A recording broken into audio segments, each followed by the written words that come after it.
வணக்கம் மக்களே. தமிழக வெற்றி கழகம் சார்பாக கரூர்ல பிரச்சார பயணத்தை மேற்கொள்ளும் பொழுது அங்க பாதுகாப்பு இருந்தாங்க பாத்தீங்களா போலீஸ், அவங்க ஒரு அறிக்கையை சொல்றாங்க. இங்க 27ஆம் தேதி நடந்த நிகழ்வுக்கு அங்க கொடுத்த பந்தோபஸ்து 500 காவல் அதிகாரிகள், மாவட்ட காவல்துறை கண்காணிப்பாளர் மற்றும் 3 ADSPs, 4 DSPs, 17 inspectors, 58 sub inspectors, மீண்டும் எல்லாம் சேர்த்து மொத்தமா 500 போல ஒரு ஸ்ட்ரென்த் கொடுத்திருக்காங்க. அங்கு பாதுகாப்புல இருந்த காவலர்கள் இதை சொல்றாங்க. இன்னைக்கு சட்டப்பேரவையில் சிஎம் சார் என்ன சொல்லிருக்காருன்னு சொல்லிட்டு கொஞ்சம் பார்க்கலாமா? அன்றைய தினம் பாதுகாப்பு பணிக்காக அதிகாரிகள் மற்றும் காவலர்கள் என மொத்தம் 606 பேர் ஈடுபடுத்தப்பட்டிருந்தனர்.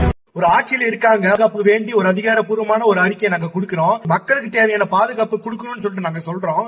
இப்ப பாத்தீங்கன்னாக்கா அன்னைக்கு ஒரு 500 போலீஸ், இன்னைக்கு 606 போலீஸ்னு சொல்லிட்டு ஒரு பதில்களை சொல்லிட்டு இருக்காங்க. இது எந்த விதத்துல எப்படி இருக்கலாம், இது ஏத்துக்க முடியும்ன்ற ஒரு விஷயமே தெரிய மாட்டேங்குது. இனிமேதான் இது சிபிஐ வழக்கு மாத்தணும்னு சொல்லிட்டு ஒரு தலைமையான வேண்டுகோளை நாங்க ஏத்திருக்கோம்.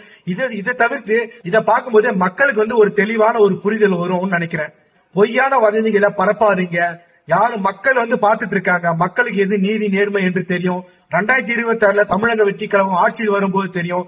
நீதி கிடைச்சே ஆகணும், நீதி வெல்லட்டும்.